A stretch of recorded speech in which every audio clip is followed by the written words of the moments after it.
নবাবগঞ্জ মুক্ত মহল থেকে স্কাউটিং করি। আর আমাদের স্কাউটিংয়ের যে মূল চিন্তাধারাটা সেটা হচ্ছে আমরা একজন স্বেচ্ছাসেবী, মনে প্রাণে একজন স্বেচ্ছাসেবী।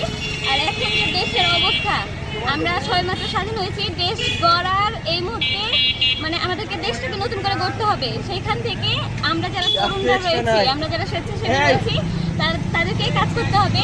আর এটা হচ্ছে দেশের জন্য ভালোবাসা আর কি, মন থেকে। আমরা নিজ ইচ্ছায় এখানে এখন যেহেতু ট্রাফিক পুলিশ নাই, সবাই কর্মবিরতিতে পুলিশরা, সেই জন্য আমরা এখানে ট্রাফিকের দায়িত্ব পালন করছি।